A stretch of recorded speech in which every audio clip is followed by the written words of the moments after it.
हो दिसते आहे सर. हो हो ठीक आहे ठीक आहे. आता आपण जो टॉपिक स्टार्ट केलाय दोन चलातील रेषीय समीकरणे, तर तुम्हाला किती समजलाय ते तुमच्या उत्तरावरनं मला कळेल. ठीक आहे. सो सर मी सांगू? पहिला प्रश्न जो आहे, मी पहिले सगळ्यांना ज्याला कुणाला उत्तर द्यायचं असेल तो हँड रेज करेल. तर प्रश्न सगळ्यांनी वाचलाय. Yes sir. ज्या समीकरणामध्ये दोन चली वापरले जातात आणि चल असलेल्या प्रत्येक पदाची कोटी एक असते त्या समीकरणाला काय म्हणतात, असा प्रश्न आहे. तर याचं उत्तर काय असेल? रागिनी मला उत्तर सांगेल. रागिनी आहेरे,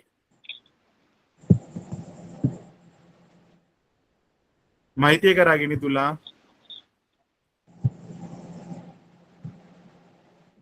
नाही सर. अच्छा. सर मी सांगू? हा वेदिका.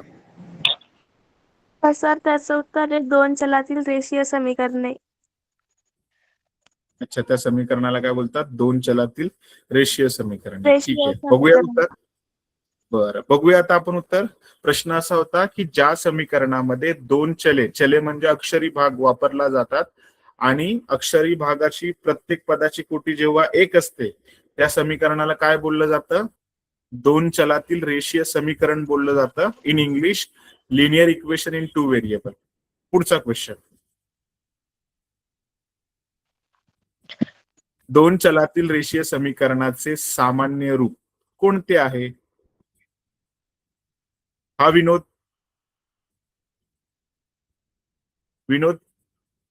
काय आहे उत्तर? विनोदने हँड रेज केलाय. दोन चलातील रेषीय समीकरणाचे सामान्य रूप काय आहे, कोणते आहे? सर मी सांगू? वेदिका. मगाशी सांगितलं वेदिका, सगळ्यांना वेळ मिळाला पाहिजे. हा तानाजी.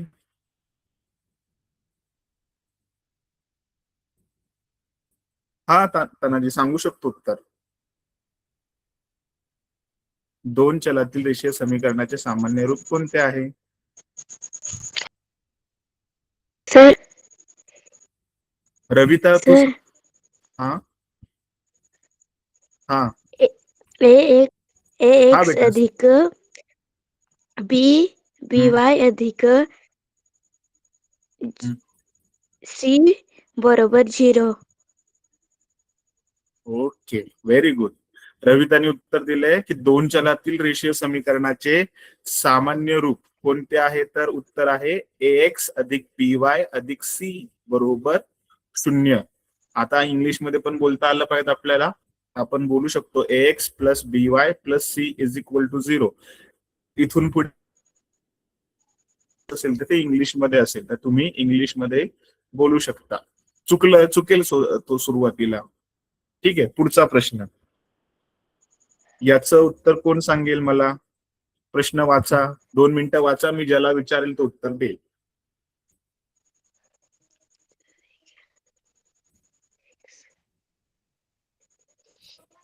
वाचला सर. ठीक आहे. तर याचं उत्तर मला तेजस सांगेल. तेजस, तू वाचला का प्रश्न?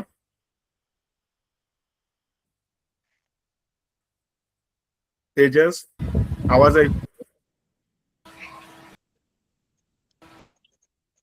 वाचला सर, पण मी आज फर्स्ट टाइम जॉईन झाले. बरं ठीक आहे. भीमसेन, तुझ्या ग्रुप मधनं कोण सांगेल? अनम्यूट करतोय.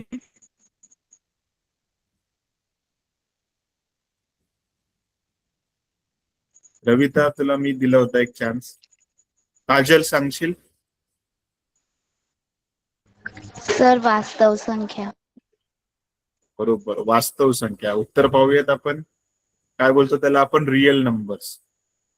प्रश्न आपला असा होता, दोन चलातील रेषीय समीकरणाचे सामान्य रूप ax अधिक by अधिक c बरोबर 0. आणि नेक्स्ट प्रश्न होता ax अधिक by अधिक c बरोबर 0 या रेषीय समीकरणात a b c या कोणत्या प्रकारच्या संख्या असतात?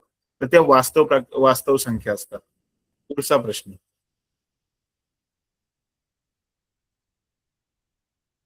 वाचला का सर्वांनी?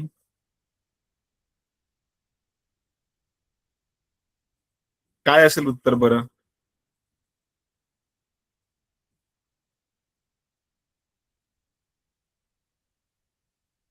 सर क्वेश्चन दाखवा ना. दाखवतोय. रेषीय समीकरणाच्या सामान्य रूपात ax अधिक by अधिक c बरोबर सर. 0 यात a आणि b साठी आवश्यक अट अशी कोणती असते? सर मी कोणती सांगू अट? वेदिका.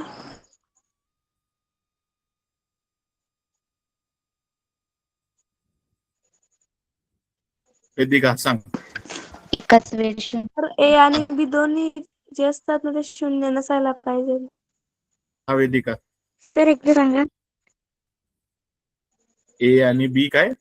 शून्य नसायला पाहिजे. ए शून्य आणि बी नसायला.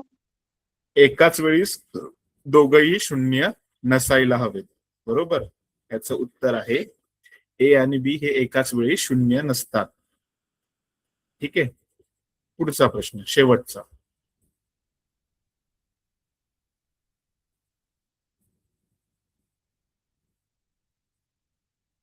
कोण सांगेल उत्तराचं?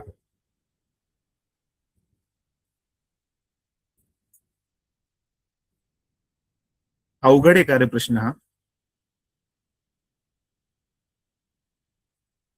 तुम्ही दुसऱ्या प्रश्नाचं उत्तर दिलं होतं.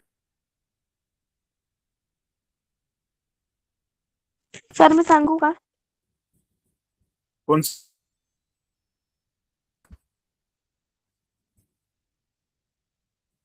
हँडरेज कोणी केलाय? हा काजल. काजल सांगू 3x शकते. minus 4 3x minus 4y plus 12 is equals to 0.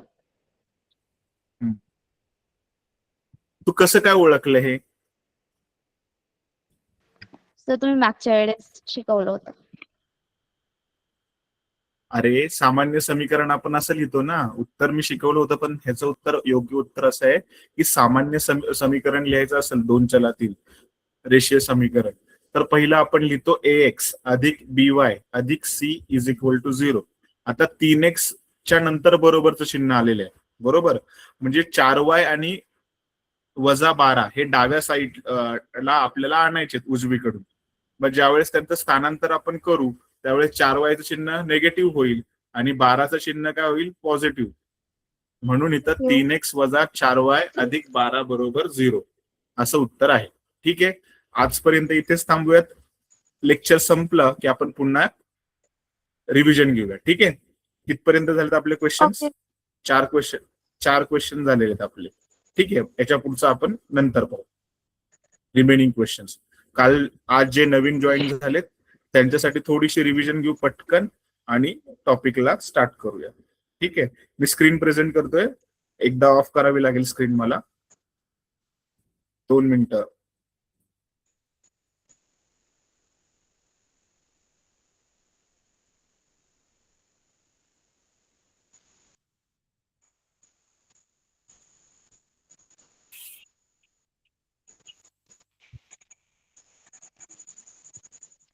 दिसते माझी स्क्रीन? एक मिनिट. थोडा वेळ. एक मिनिट.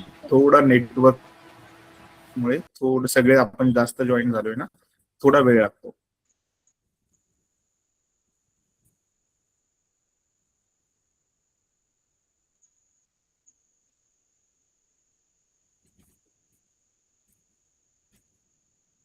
आता दिसते? स्क्रीन दिसते सर्व? ओके ओके ओके ठीक आहे. तो स्टार्ट करूया आपण. आपल्या टॉपिकचं नाव आहे दोन चलातील रेषीय समीकरणे. ठीक आहे. जे काल म्हणजे आज फर्स्ट लेक्चर बसतायत त्यांच्यासाठी क्विक रिव्हिजन आहे. लक्ष द्या व्यवस्थित. दोन चलातील रेषीय समीकरण म्हणजे काय?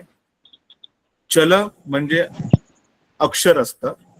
म्हणजे इथं आपल्याला जे समीकरण पाहणार आहोत. समीकरण कशाला म्हणतात कोण सांगेल बरं? सोप्यातली सोपी डेफिनेशन. समीकरण कशाला म्हणायचं कोण सांगेल? हँड रेस करून सांगा. भीमसेन तुला सांगायचंय काय? भीमसिंग.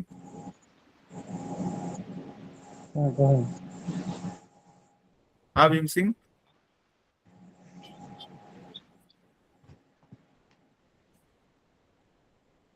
समीकरण कशाला म्हणायचं?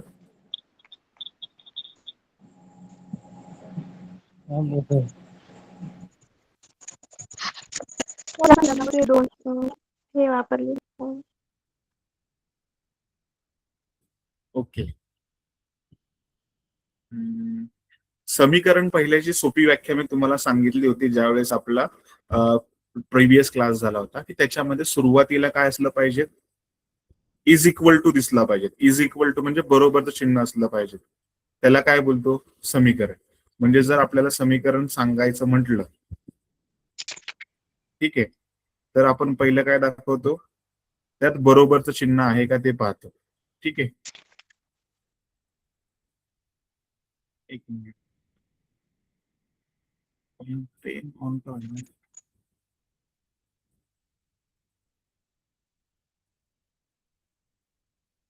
बरोबरचं चिन्ह असलं पाहिजे. मग आता दोन चलातील रेषीय समीकरण ओळखताना काय केलं पाहिजे? अक्षरांचा भाग किती असला पाहिजे? 2 असला पाहिजेत. म्हणजे 2 वेगवेगळे अक्षर असले पाहिजेत. मग पहिलं अक्षर लिहिलंय मी एक्स, दुसरं अक्षर लिहिलंय वाय. हा कोणाचा प्रश्न आहे?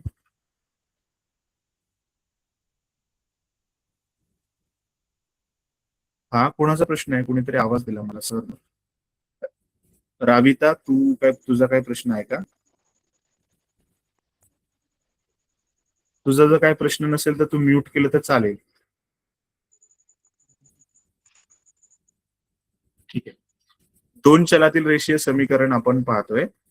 तर कुणाचा तरी आहे ना माईक चालू आहे. जर कुणाचा माईक चालू असेल तर प्लीज म्यूट करा.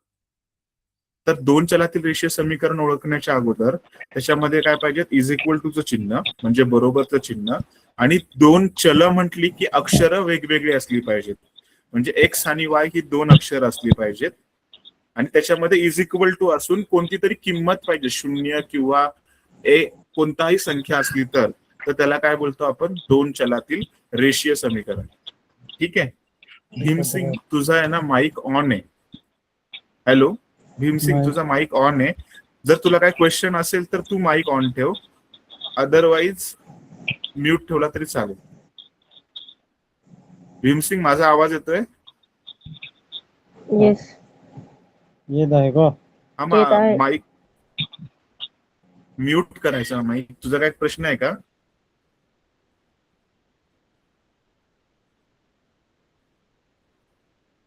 ठीक आहे, पुढे जाऊया आपण. ह्याला काय बोलतो आपण? दोन चलातील रेषीय समीकरण. त्याच्यामध्ये बरोबरचं चिन्ह पाहिजेत, दोन अक्षर पाहिजेत, आणि मग आपण त्याच्यामध्ये कोटी ह्या शब्दाची डेफिनेशन पाहिली होती. ती अशी होती की दोन चलातील रेषीय समीकरण आपण शिकत होतो, तर त्याच्यामध्ये आपण एक कॉन्सेप्ट पाहिला होता, एक नियम पाहिला होता, जो असा सांगितला जातो की दोन चल असताना त्याच्यामध्ये जो नंबर अक्षरासोबत असतो त्याला बोलतो आपण कोइफिशियंट. इंग्लिशमध्ये, मराठीमध्ये बोलतो सहगुणक. मग तो सहगुणक काय नियम सांगतो ते आपण इथे पाहतोय. ठीक आहे, सो पुढच्या स्लाइडवर बघा.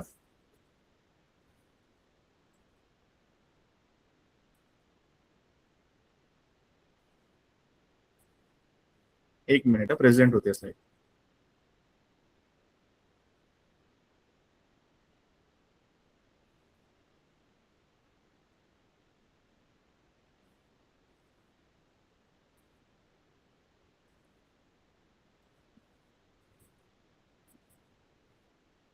दोन चलातील रेषीय समीकरण म्हणजे काय, किंवा दोन चलातील रेषीय समीकरण कशाला म्हणतात, ते कसं लिहिलं जातं? तर त्याच्यामध्ये काय सांगितलंय की ज्या समीकरणामध्ये दोन चले वापरली जातात आणि चल असलेल्या प्रत्येक पदाची कोटी जेव्हा एक असते, त्या समीकरणाला काय बोलतो आपण? दोन चलातील रेषीय समीकरण बोलतो. बरोबर आहे का तुमच्या समोर स्क्रीनवरती व्याख्या? म्हणजे ज्या धड्याचं नाव आपण Yes, शिकतोय sir. त्याची ओळख आपल्याला माहिती पाहिजे. की मग तुम्हाला कळलं, मी पहिलं एक्स आणि वाय हे दाखवलं. मग आता तुमचा प्रश्न बघा, खालच्या स्क्रीनवर असं दिलंय की इथे ax अधिक by अधिक c बरोबर 0. मग याच्यात तर सगळेच अक्षर आहेत. हा, पण इथे अक्षर जे आहे ना ते लाल रंगाने दाखवले, एक्स आणि वाय, म्हणजे ह्याला बोलतो आपण चल. आणि इथं ए, बी आणि सी जे आहेत ना ते आहेत वास्तव संख्या. आत्ताच आपण प्रश्न पाहिले ना, म्हणजे मागच्या वेळेस ज्यांनी लेक्चर अटेंड केले त्यांनी ही स्क्रीन पाहिली होती. दोन चलातील रेषीय समीकरण कशाला म्हणतात? की ज्या समीकरणामध्ये दोन चल असतात. दोन चल म्हणजे अक्षरी भाग, आणि त्या अक्षरांच्या डोक्यावर म्हणजे घातांकात किती असला पाहिजे? कोटी एक असते त्या रेषीय समीकरणाला. तेव्हा त्याला आपण काय बोलतो? दोन चलातील रेषीय समीकरण असे बोलतो त्या समीकरणाला. पण त्याच्यामध्ये अजून एक अशी अट आहे की ए, बी आणि सी या वास्तव संख्या आहेत, पण एकाच वेळी ए आणि बी ची किंमत 0 नसते. आणि ह्याचं उदाहरण पण मी आता पाहिलं होतं, दाखवलं होतं तुम्हाला. 3x बरोबर 4y वजा 12 या समीकरणाचे सामान्य रूप लिहा, असं जर आपण प्रश्न पाहिला होता. म्हणजे ह्याचं सामान्य रूप कसं लिहितो आपण? तर हे जे सामान्य रूप आहे ते ax अधिक by अधिक c याच्याशी निगडीत आहे ना. म्हणजे पहिली जी संख्या आपण लिहिणार आहोत ती ax म्हणून असावी, दुसरी जी संख्या आहे ती by म्हणून असावी, आणि तिसरी जी संख्या असेल तिथे काय असला पाहिजे? c असला पाहिजे. मग हे समीकरण तर आपल्याला कसं दिलं होतं? 3x बरोबर 4y वजा 12 असं समीकरण दिलं होतं ना. मग 3x पहिले आहेत, पण 4y वजा 12 हे बरोबर चिन्हाच्या उजवीकडे आहे. त्याला उजवीकडून आपण जेव्हा डावीकडे घेऊन जाऊ तेव्हा त्याचं सामान्य रूप मिळेल आपल्याला. आणि असा प्रश्न आपल्याला बोर्ड परीक्षेला 1 मार्कासाठी विचारला जातो. खूप सोपा असतो. आपल्याला फक्त त्याला पहिल्या सुरुवातीला अक्षर एक्स लावायचंय, नंतर मग वायचं अक्षर, आणि मग शेवटला सी. त्यांचं चिन्हांमध्ये पण बदल झाला पाहिजे स्थानांतरण केल्यानंतर. समजलंय का सर्वांना इथपर्यंत? Yes sir. Yes, sir.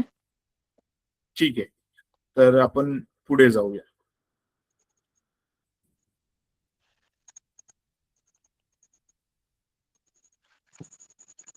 तुम्हाला होमवर्क दिला होता, तुम्ही केला का सर्वांनी? त्या सगळ्यांना सगळे गणित आले, सॉल्व्ह झाली सर्व सम्स?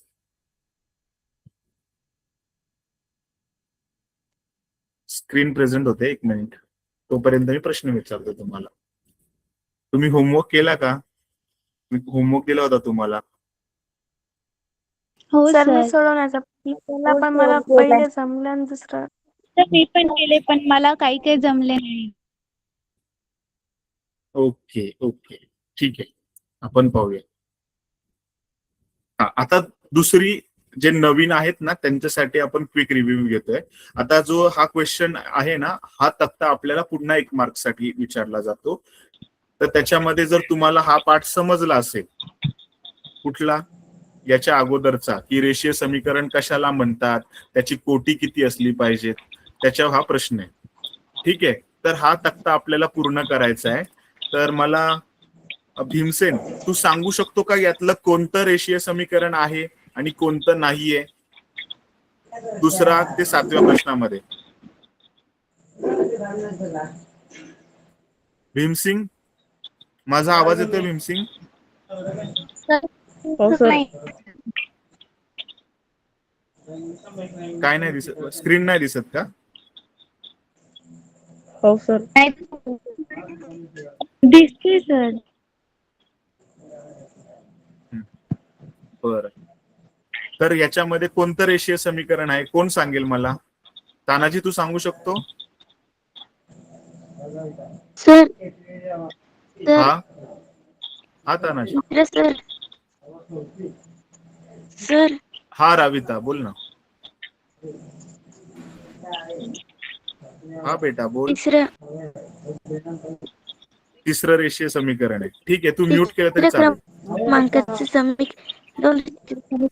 हो हो बेटा, मला ऐकू आलं. तू म्यूट केलं तरी चालेल. तर फक्त तिसरंवाला आहे तेच रेषीय समीकरण आहे. 2 नंबरचं ते नाहीये, 4 नंबरचं पण का नाहीये, नाहीये? 5 नंबरचं पण नाहीये. आणि कारण 2 याच्यामध्ये नंबरचं आहे, कारण त्यात x चल त्याची कोटी 2 आहे. त्याची कोटी 1 असायला पाहिजे, त्याची कोटी बरोबर. 2 आहे. नंतर 4 नंबरच्या ह्याच्यात y आहे. ते एकच.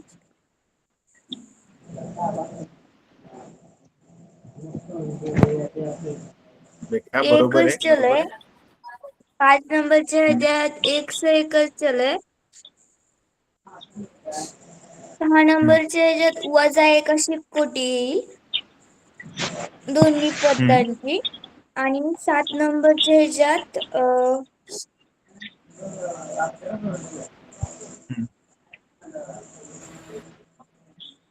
हा 7 नंबरच्या ह्याच्यात काय पहिल्या पदाची म्हणजे यक्षची त्या 2 कोटी येईल. बरोबर आहे सर? बरोबर. भीमसिंग तुझा आहे ना माईक म्यूट कर ना बेटा, तुझा इकडे आवाज भरपूर जास्त आहे. तू माईक तुझा प्रश्न असेल तर तू विचार. भीमसिंग माझा आवाज येतोय का? तर याच्यामध्ये पाहू शकतो बरोबर उत्तर सांगितलंय की पहिलंच रेषीय समीकरण आहे ते उत्तर दिलेलं आहे. दुसरं याच्यामध्ये रेषीय समीकरण नाहीये कारण की इथे एक्स बघा लाल चौकट केलेली आहे. एक्सचा घातांक किती आहे? 2 आहे. आपल्याला अक्षरी भागाचा घातांक म्हणजे कोटी एकच असायला पाहिजेत.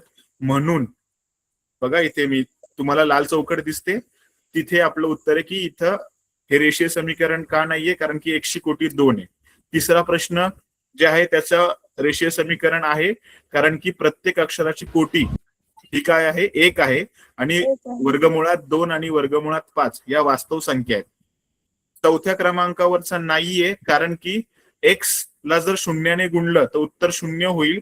त्यामुळे एकच व्हेरिएबल राहील. व्हेरिएबल म्हणजे चल राहील. इथं 6y एकच चल राहतोय त्यामुळे हे 2 चलातील रेषीय समीकरण नाहीये. 5वं पण रेषीय समीकरण नाहीये कारण की 0 गुणिले y केलं तर उत्तर 0 येतं.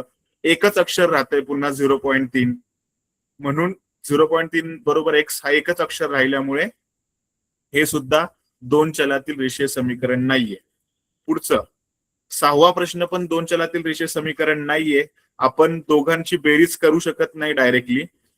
दोघांची बेरीज करण्यासाठी डावीकडे आपण तिरकस गुणाकार करून छेद समान केला आणि मग आपल्याला उत्तर असं दिसलं 4 गुणिले y 4y अधिक 5 गुणिले x 5x यांची बेरीज भागिले छेदामध्ये दोघांचा गुणाकार x आणि y. मग नंतर पुढची स्टेप काय येईल की 4y अधिक 5x बरोबर 4xy. x आणि y हे गुणाकाराच्या रूपात आहे म्हणजे त्यांची कोटी इथे 2 होऊन जाईल म्हणून हे रेषीय समीकरण नाहीये. 6वं 7व्या मध्ये पण रेषीय समीकरण नाहीये कारण की 4 सोबत x आणि y हे दोन्ही अक्षर गुणाकाराच्या रूपात आहेत म्हणून हे रेषीय समीकरण नाहीये. असा प्रश्न परीक्षेला दरवेळी विचारला जातो 1 मार्कासाठी. ठीक आहे. तर हा प्रश्न आपल्या पुस्तकात आहे, तुम्ही सोडवू शकता. मी सगळ्या प्रश्नांची उत्तरं तुम्हाला दिलेली आहेत. मग 2 चलातील रेषीय समीकरण सोडवण्यासाठी ची जी पद्धत आहे त्याला ती पद्धत आपण शिकत होतो मागच्या लेक्चरमध्ये. तर आता त्या पद्धतीविषयी जाणून घेऊया. 2 चलातील रेषीय समीकरण सोडवण्याची जी पद्धत आहे जी आपण इयत्ता 9वी मध्ये पण शिकलोय ज्याला एलिमिनेशन मेथड म्हणजेच लोप, एका चलाचा लोप करायचा म्हणजे एक अक्षर काढून टाकायचं आणि मग समीकरण सोडवतो त्या पद्धतीला बोलतो लोप पद्धत. मग ही पद्धत नक्की काय असते तर रेषीय समीकरण म्हणजे काय त्याची व्याख्या मी तुम्हाला दिलेली आहे. त्याचं बेसिक रूप काय तर हे असं आहे. याचा रिव्हिजन तुम्हाला समोर दाखवले जे आतापर्यंत आपण शिकलोय. कुणाला काही डाऊट असेल तर त्यांनी फक्त हे वाचून घ्या आणि याचा स्क्रीनशॉट घेऊन घ्या की रेषीय समीकरण म्हणजे काय. त्यात 2 अक्षरे असतात. त्या दोन्ही अक्षरांची कोटी 1 असली तर त्याला 2 चलातील रेषीय समीकरण बोलतो. त्याचं सामान्य स्वरूप कसं लिहिलं जातं तर ax अधिक by अधिक c बरोबर 0. मग आपल्याला एका बोलतात ना की चलाचा लोप करून जे गणित सोडवायचंय ते सामान्य रूपात असलं पाहिजे पहिलं. मग हे रेषीय समीकरण आहे की नाही ह्याचं एक छोटं स्वरूप दाखवलंय तुम्हाला की आपल्याला प्रश्न विचारला जातो मग 2 चलातील रेषीय समीकरण आहे का तर हे ओळखण्याची पद्धत पण मी तुम्हाला इथं शिकवलेली आहे जे की आतापर्यंत आपण शिकलोय. पहिलं समीकरण आहे 4m अधिक 3n बरोबर 12.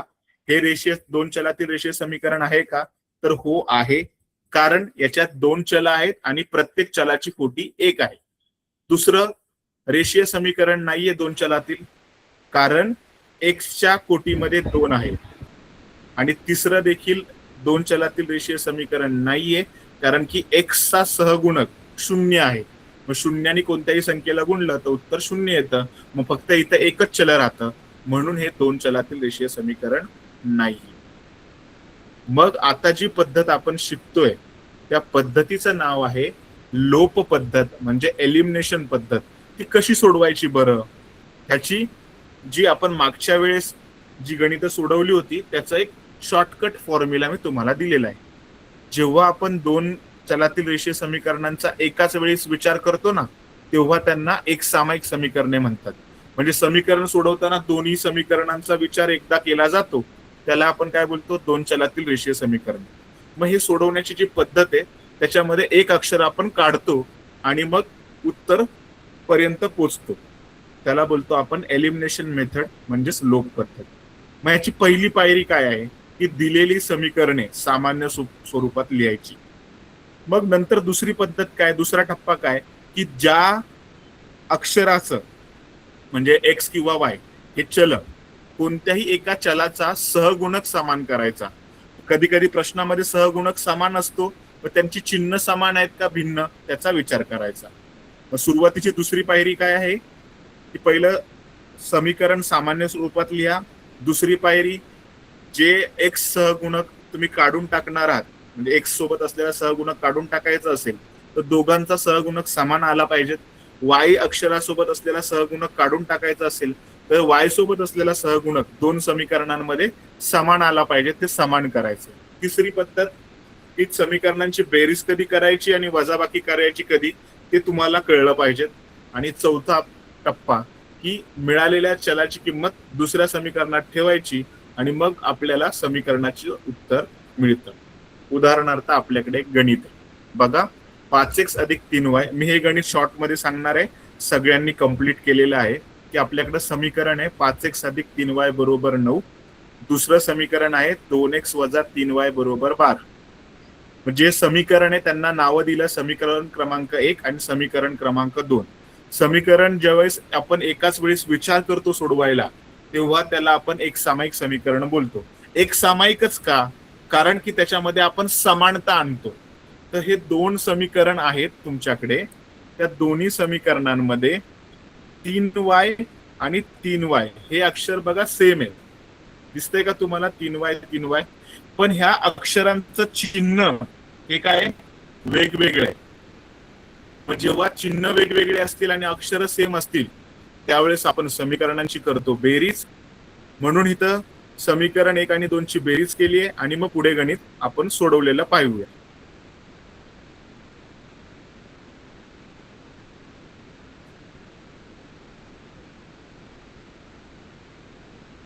बघा, समीकरण 1 आणि समीकरण 2 लिहिलं.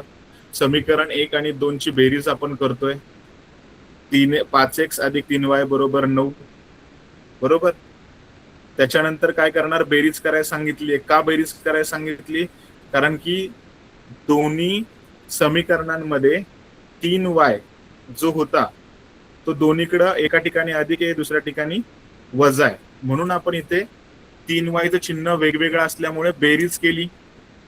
आता बेरीज करताना काय होतं? 5 आणि 2 ह्यांच्या सोबत अक्षर x होतं, म्हणून x अक्षरांची बेरीज झाली 5x आणि 2x ची बेरीज झाली 7x. 3y 3y कट झाले कारण की त्यांचं चिन्ह वेगवेगळं होतं. 9 आणि 12 ची आपण बेरीज केली, उत्तर आलं 21. म्हणून x बरोबर इकडे जे 7x होते तिथला आपण x हा अंक अक्षर आहे तसं ठेवलं आणि 7 जाऊन 21 ला भागिले झाले.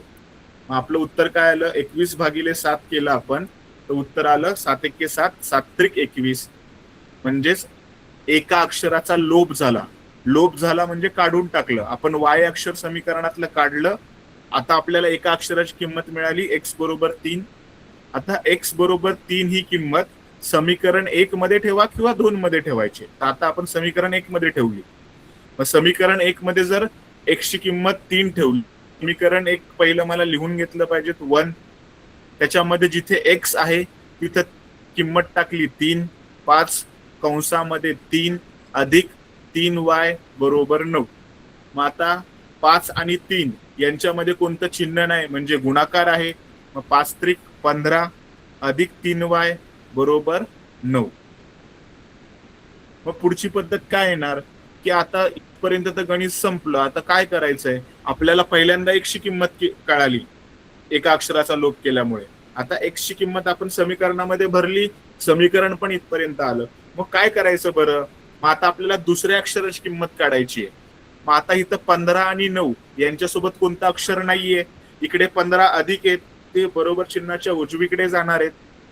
मग ते पलीकडे गेले तर त्यांचं साईन काय होईल? काय होईल? मायनस साईन होईल. हा, मग 9 वजा 15 होतील. 3y जिथल्या तिथेच होते त्यामुळे त्याचं चिन्ह बदललं नाही, अधिकचं अधिकच राहिलं. पण 15 ने जागा बदलली त्यामुळं अधिकचे तिकडे जाऊन झाले वजा, म्हणजेच त्याला आपण ऋण बोलतो. 9 आणि 15 यांचं चिन्ह वेगवेगळं असल्यामुळे आपण फरक काढला. 9 आणि 15 मधला फरक येतो 6 आणि मोठ्या संख्येचं चिन्ह आपण दिलं मायनस. मग आता आपल्याकडे उरलंय काय? 3y बरोबर -6.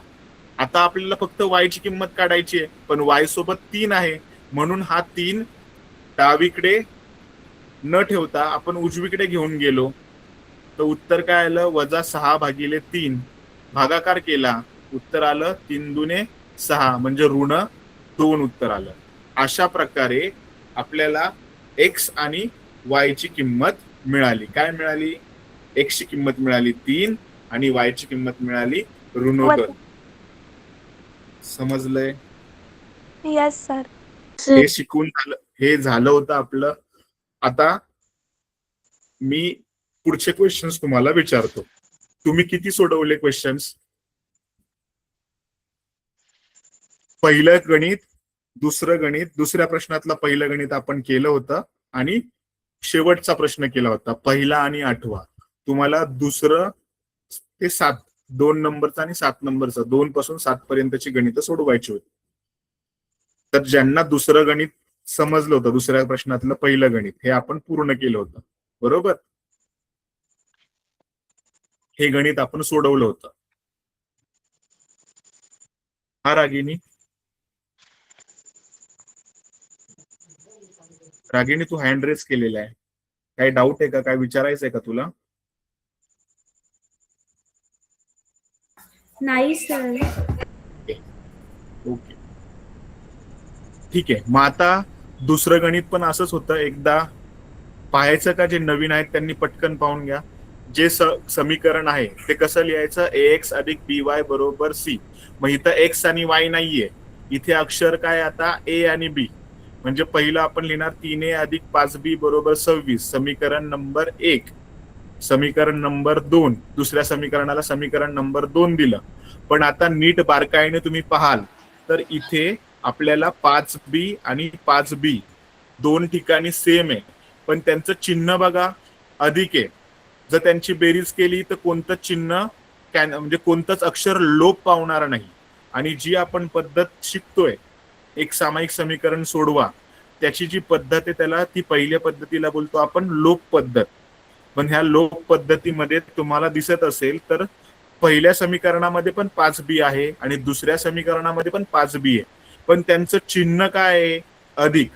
जर ह्यांची बेरीज केली तर 5b जातील का? नाही जाणार. मग आपल्याला अशा ठिकाणी काय करावं लागेल? वजाबाकी. काय करावी लागेल? वजाबाकी. जर वजाबाकी केली तर चिन्ह बदलतात, म्हणून समीकरण 1 मधून समीकरण 2 वजा करू.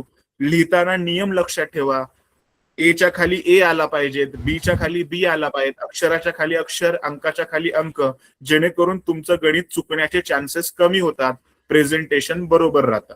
आता आपण वजाबाकी केल्यामुळे, वजा चिन्हामुळे जे दुसरं समीकरण लिहिलंय ना त्याची चिन्ह बदलतात. मग ए चं चिन्ह होणार मायनस. बघा, पहिला आपण वजाबाकी करतोय ना, मग कुठल्या संख्येचं चिन्ह बदलणार? जे दुसऱ्या संख्येचं समीकरण होतं ना त्याचं चिन्ह काय झालं? मायनस. 5b चं चिन्ह काय झालं? पुन्हा मायनस. 22चं चिन्ह काय झालं? पुन्हा मायनस. मग आता आपण काय करणार आहोत? दोघांची वजाबाकी. मायनस म्हणजेच वजाबाकी. वजा वजा चिन्ह झालेलं आहे. मग 3a वजा a, 3तनं 1a गेला. इथे 1a बरोबर काय नाहीये, म्हणजे कोण असतो इथे? 1 असतो. कोण असतो? 1 असतो इथे. मग 3 आणि ए मधनं जर 3 आणि ए यांची जर वजा बाकी केली, 3 ए मधनं 1 ए गेला, तर आपल्याकडे उरले किती? 2 ए. किती उरले? 2 ए उरले. ठीक आहे. आणि अधिक 5 बी आणि वजा 5 बी यांची चिन्ह वेगवेगळे असल्यामुळे पुन्हा काय होणार? 5 बी कॅन्सल होणार. बरोबरच्या खाली बरोबरचं चिन्ह आणि बघा 3 ए मधनं 1 ए गेला, 2 ए उरला. मोठ्या संख्येचं चिन्ह 3चं चिन्ह अधिक होतं म्हणून 2 ए अधिक आला. नंतर 5 बी कॅन्सल झाले. बरोबरचं चिन्ह खाली बरोबरचं चिन्ह घेतलं. 26 मधनं 22 गेले, उत्तर आलं 4. मोठ्या संख्येचं चिन्ह घेतलं अधिक. मग ए बरोबर किती आलं? 4/2. भागाकार केला. 4 एक्के 4, सॉरी बे एक्के बे, बे दुने 4.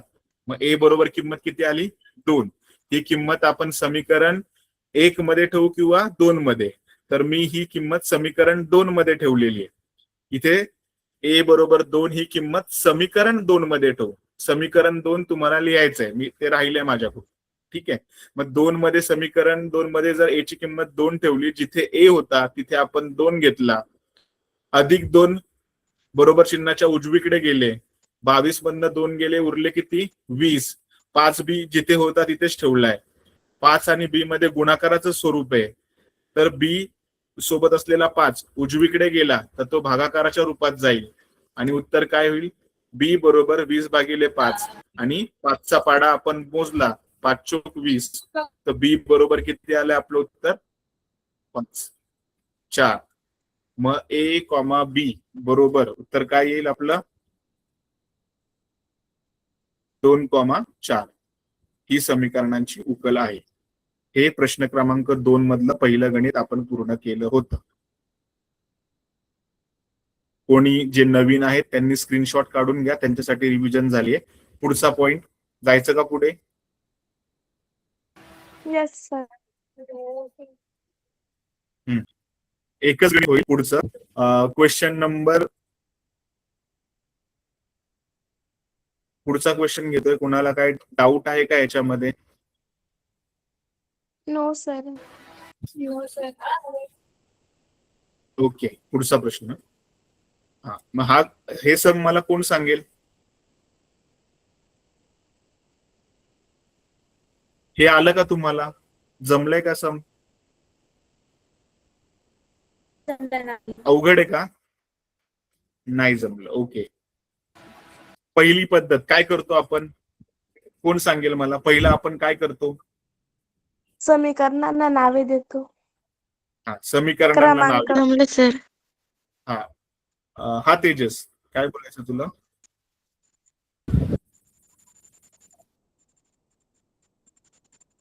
ठीक आहे. राविता, तुझा माईक ऑन आहे काय? तुला विचारायचं आहे का? क्वेश्चन नसेल तर मी उठव. ठीक आहे. पहिलं काय करतो आपण? समीकरणांना नावे देतो. आता लक्ष द्या, थोडंसं अवघड गणित आहे. पुढचे सम्स तुम्हाला करायचे प्रॅक्टिसने येणार आहेत. त्याच्यासारखे सगळे सम आहेत. तुम्ही घाबरून जाऊ नका, प्रॅक्टिसने सगळे येतं. सुरुवातीला सगळ्यांचे चुकतात. प्रॅक्टिसमध्ये एकदा बरोबर आला ना की मग परीक्षेमध्ये नक्की बरोबर येणार. पहिली मेथड आपण काय करतो? त्यांना सामान्य रूपात लिहितो आणि समीकरणाला नावे देतो. आता समीकरण तर सामान्य रूपातच आहेत. x अधिक 7y बरोबर 10, 3x वजा 2y बरोबर 7 सामान्य रूपात आहेत. फक्त आपण काय केलं? समीकरणाला नाव दिलं. x अधिक 7y बरोबर 10 हे समीकरण 1 झालं आणि 3x वजा 2y बरोबर 7 समीकरण 2 झालं. आता ह्याच्या पुढे काय करायचं बरं? म्हणजे मला काहीतरी विचार करावा लागेल.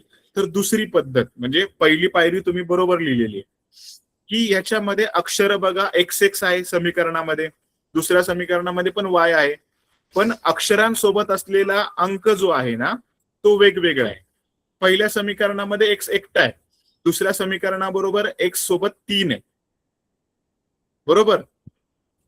पहिल्या समीकरणामध्ये y सोबत 7 आहेत अधिक, आणि दुसऱ्या समीकरणामध्ये y सोबत आहेत -2. दिसतंय का तुम्हाला? हा फरक Yes, sir. तुम्हाला हो सर. शोधता आला पाहिजे. ही पहिली पायरी आहे. तुम्ही समजून घ्या आणि मग मला क्वेश्चन, तुमचे काय क्वेश्चन असतील ते करा. इथे x सोबत काही नाही म्हणजे 1 आहे. मग मला असा विचार कळतो की जर मला लोप पद्धतीचा वापर करायचा आहे तर कोणतं ना कोणतं तरी अक्षर कॅन्सल करायचंय. तर मी विचार करतो की मला समजा एक्स अक्षर कॅन्सल करायचंय, तर पहिल्या समीकरणामध्ये एक्स हा एकटा आहे. जर त्याच्यासोबत 3 आले, त्याच्यासोबत कोण आले? 3 आले, तर समीकरणामधला एक्स हा कॅन्सल होऊ शकतो. म्हणून मी विचार काय केला की समीकरण 1च्या दोन्ही बाजूला 3 ने गुणाकार करू. समीकरण 1च्या दोन्ही बाजूस कशाने गुणायचंय? 3 ने. बघा असं लिहून घेतलं आणि समीकरण सोडवलं पण 3 ने गुणाकार करून असं लिहिलं आणि 3 ने लिहिलं. आता तुम्ही बरेच जण सोडवताना चूक करतात माहितीये का, की तुम्ही 3 पण काय पण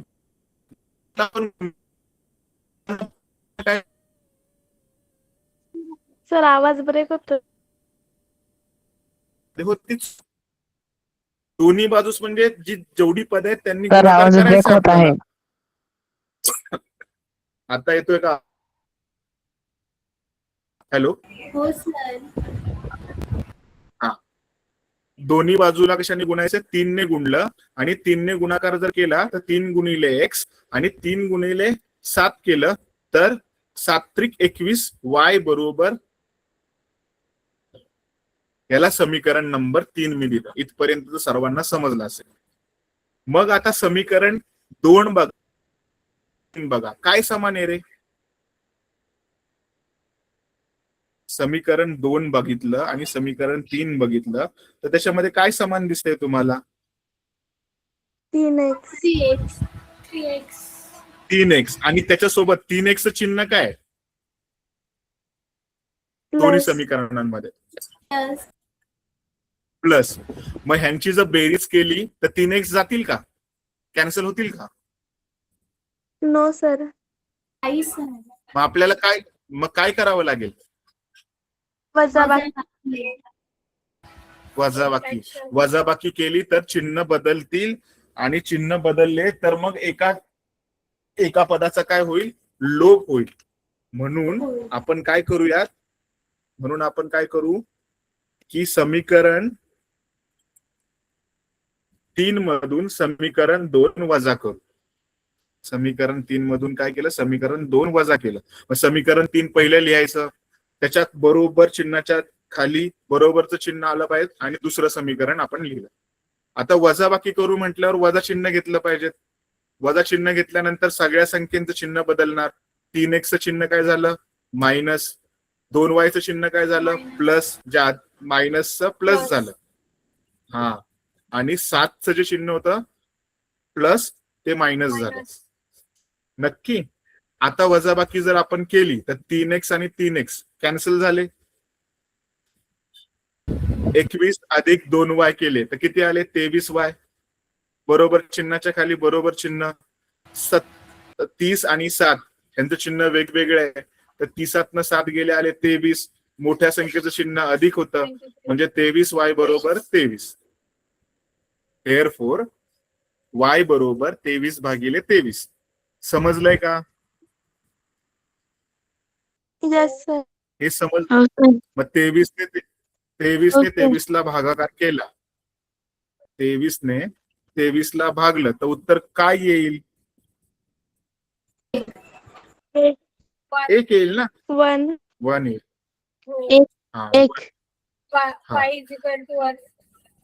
ओके. मग आता y=1 आल्यानंतर तुम्हाला काय करावं लागेल? y=1 ही किंमत समीकरण 1 मध्ये पण ठेवू शकता किंवा समीकरण 2 मध्ये ठेवू शकता. मी 1 मध्ये ठेवलीये. समजलंय का? y=1 आला इथपर्यंत कळाला भागाकार करून. मग आता y=1 ही किंमत समीकरण 1 मध्ये ठेवू. समीकरण 1च्या ठिकाणी जिथे y आहे तिथे आपण 1 लिहिला. x + 7 × y. तर y ची किंमत 1 झाली ना. 7×1 7 म्हणजे x + 7 बरोबर 10. आता जो हा 7 होता तो डावीकडून कुठे गेला? उजवीकडे जाईल. तर त्याचं साइन बदललं. मग x किती येईल? कोण सांगेल बरं? 10 7 गेले तर उत्तर किती येईल? 3. 3 येईल. बरोबर. हम्म. मग अशा प्रकारे आपलं समीकरणाची उकल काय आली? एक्स ची किंमत किती आली? 3 आणि वाय ची किंमत किती आली? 1. ही समीकरणांची उकल आहे. आता तुमचं उत्तर बरोबर आहे का चुकीचं ते समीकरणाच्या डावीकडे तुम्ही किंमत भरा एक्स आणि वाय ची, आणि उजवीकडे जे उत्तर आहे ते जर तुमचं उत्तर आलं तर तुमचं उत्तर बरोबर आहे, अदरवाईज तुमचं उत्तर चुकलेलं आहे. जर इथे आपण हे समीकरण पाहिलं, ठीक आहे, या समीकरणामध्ये एक्स ची किंमत किती आली होती? 3. म्हणजे पहिल्या समीकरणाची डावी बाजू बघू, इथे 3 लिहिला, ठीक आहे, प्लस 7 गुणिले 1 करा. 7 गुणिले 1 किती येतो? 7 1 7 आणि त्याच्यात 3 मिळवले 7 21. किती येते उत्तर? बेरीज आहे 10. बाळा, 21. गुणाकार 10 उत्तर चुकीचं आहे. कोण बोलतंय 21? इथं बेरीज आहे बेटा. राविता 3 आहे तसा आणि 7 आणि 1 चा गुणाकार झाला. सर मला कळलं वाटलं का तुला गुन्हा. काय हो सर. समजून घे. 7 आणि 1 चा गुणाकार करायचा आहे, 3 आणि 7 ची बेरीज करायची. उत्तर आलं आपलं 10. म्हणजे डावीकडे जे उत्तर आहे तेच उजवीकडे पण आलंय. बघा इकडे डावीकडे आपलं उत्तर किती आलं? सोडवून 10च आलं आणि इकडे पण 10च आहेत ना. इक्वेशन 1 च्या उजवीकडे किती आहेत? 10च आहेत का? Yes sir. म्हणजे तुम्ही सोडवलेलं उत्तराचा जर पडताळा घ्यायचा असेल तर आपण अशा पद्धतीने पडताळा घेतो. जर उत्तर सेम आलं डावीकडचं आणि उजवीकडचं तरच तुमच्या किमती बरोबर आहेत. ठीक आहे, समजलंय? Yes sir. स्क्रीनशॉट घ्या बरं, स्क्रीनशॉट घ्या. आता जमतील पुढची गणित का अजूनही अवघड वाटतंय? म्हणजे तुम्हाला सोडवू सर. पहिलं मग आता आज आपण काय शिकलो त्याचा फक्त एक आढावा घेऊया आपण. ठीक आहे, स्क्रीन माझी दिसते तुम्हाला? हो सर. नो. नाही, मी दाखवतो तुम्हाला स्क्रीन. Just minute.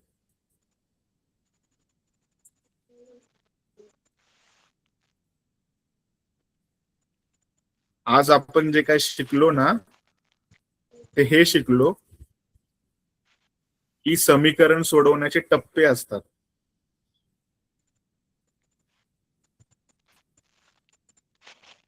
हे तुम्ही लक्षात ठेवा, मग तुम्हाला रेषीय समीकरण सोडवायला सोपं जाईल. ठीक आहे,